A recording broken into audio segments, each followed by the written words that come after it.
One's ready. Go!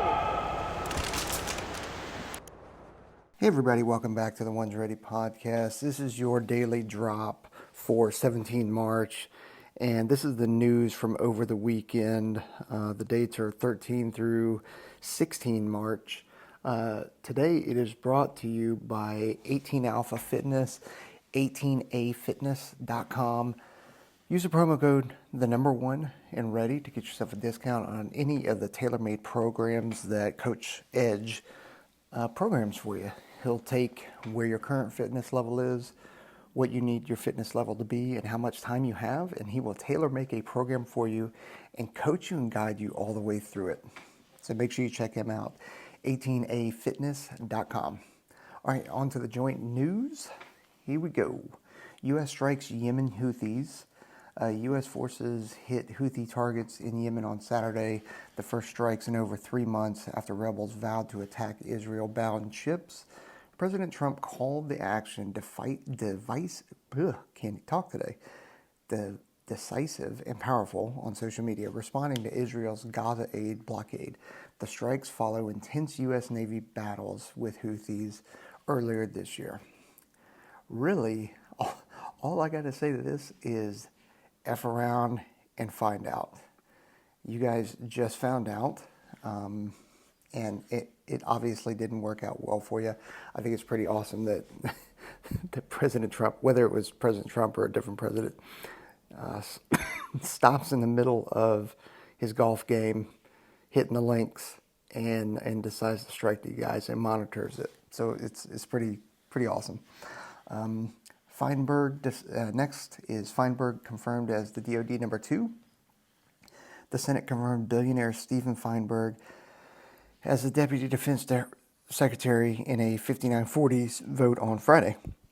And Feinberg, the ex-head of Trump's Intelligence Advisory Board, aims to boost DoD financial accountability with private equity experience.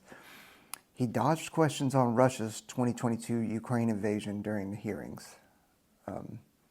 Again, this is the AI truncating it for me due to the feedback that I had gotten instead of you didn't want to hear me just reading the news because you're intelligent and educated and you have the ability to read.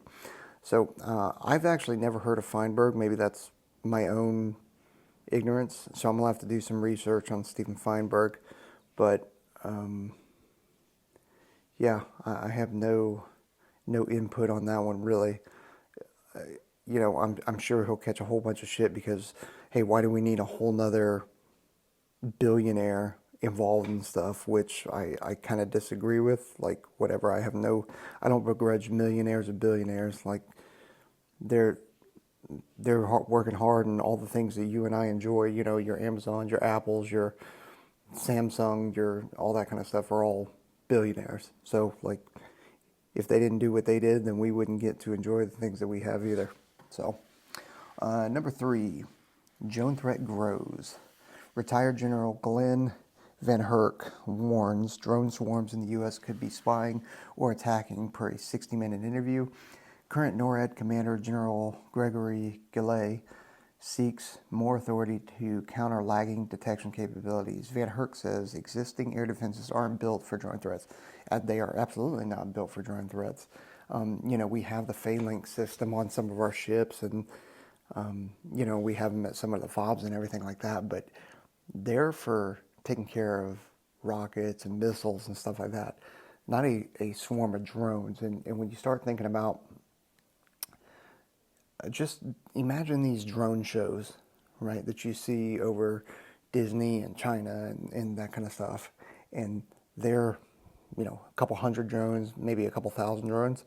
Imagine those all armed, not with lights on, so not doing a display, and coming to attack. Like, we're not ready for it. And then there's videos of drone attacks or drone swarms in jungles that use AI to avoid trees and stuff like that. It's like, dude, it's a whole nother threat that we've never considered and never had to deal with before, and it's a big problem. So we've got to figure some stuff out. U.S. reaffirms Korean alliance.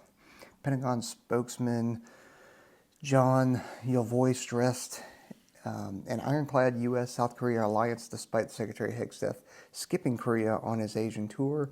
Hegseth's trip includes Hawaii, Guam, Philippines, and Japan, tied to Freedom Shield 25, highlighted joint exercises and a fight tonight readiness. Look, man, whether you're POTUS, the vice president, SecDef, or, Peaches from One's Ready, you can't possibly hit every single location because you have other business to attend to. So I don't, whatever. It's not a big deal. We've got a great relationship with South Korea. We train with them constantly. We're always doing exercises with them, whatever, dude. So he skipped somebody. It's not a slap in the face to them. Or maybe they do see it as a slap in the face, but most of them probably realize that it's not a big deal. Number 5, F-35s in Freedom Shield. The U.S. and South Korea F-35s included a Navy F-35 Charlie, joined Freedom Shield 25 last week, showcasing 5th Gen integration. Lieutenant General David Iverson praised the exercise's high readiness across air, ground, and space sea operations. It runs through Friday per the U.S. Air Force POCs, or the person of contact, whatever POC means. I don't remember now. Of course, it's super early in the morning when I'm recording this, so forgive me there. Anyway, more 5th generation integration is what we need, and we need, within that, we need to not just do 5th gen only. It needs to be 5th gen, 4th gen, 4th gen plus, tankers, command and control assets, and ground assets. It's got to be everything. Number 6, Marine dies at McDill. We talked about this last week. Okay, so they've named him. Marine Corporal Jack Cody was fatally struck by a vehicle while jogging at MacDill Air Force Base on Wednesday. Lieutenant Colonel Justin Davis mourned Cody as a vital unit member, vowing to honor him. The 6th Security Forces Squadron is investigating the incident. Dude, that is so bad. My man's just out there trying to get a jog on, trying to get a workout on, and he ends up getting smoked by a car. And it's I wonder where this happened on MacDill, because that base is super nice and there's lots of areas to go running in. So I don't know where he would have gotten hit, but man, it's terrible. I feel bad for him and and his family and the unit members. On to Air Force news. Air Force downs Houthi drones. U.S. Air Force fighters shot down Houthi drones, plural, targeting the USS Harry Truman strike group on Sunday. Post airstrikes, the Houthis fired 11 drones and a missile which posed no threat, per the U.S. official. Navy and Air Force actions aim to deter Red Sea shipping attacks. Yeah, again, like I said in the beginning, F around and find out. They've been playing these games for too long, and we've kind of allowed them to do it, and now they're just getting a little taste of what's coming if they keep messing around with the shipping lanes. Number 2, B-52s over Scandinavia. 2 B-52s from Minot Air Force Base flew over Sweden's parliament in a weapons range, marking its NATO anniversary. The exercise with Swedish Gripens and JTAGs showed alliance support based out of RAF Fairford.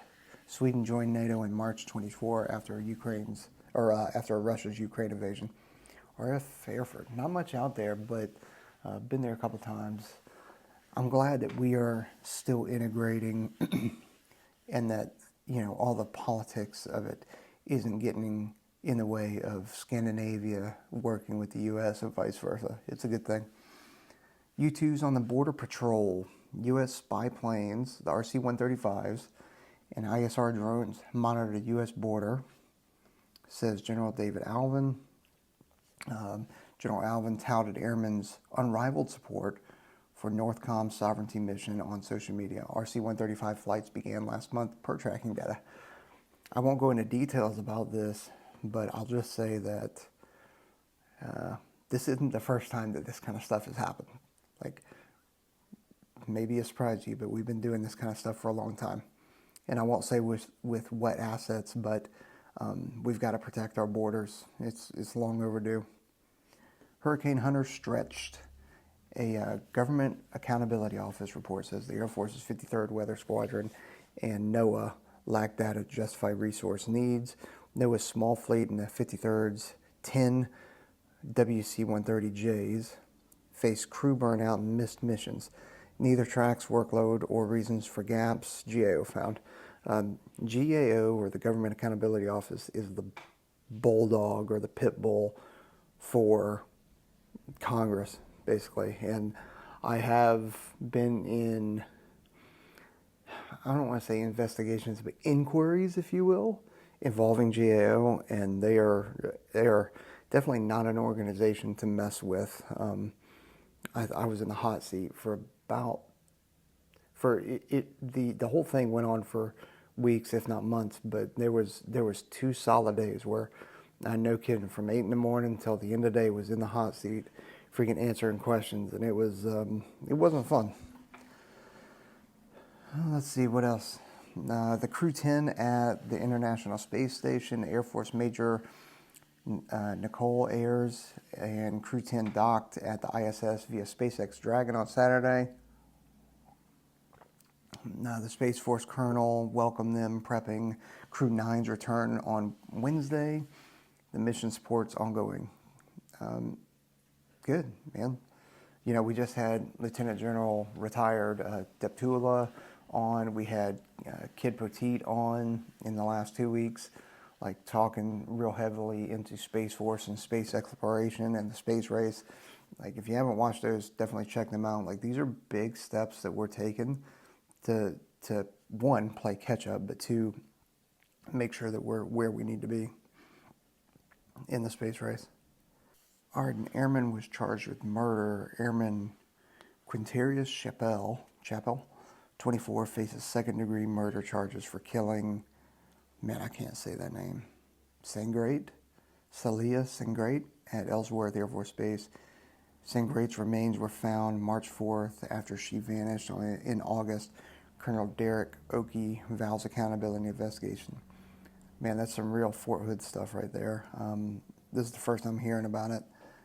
I wasn't tracking it. I don't know if there's more details, but man, that's terrible. I feel bad for her. That's awful. So hopefully there's some accountability and some justice coming her way. Man.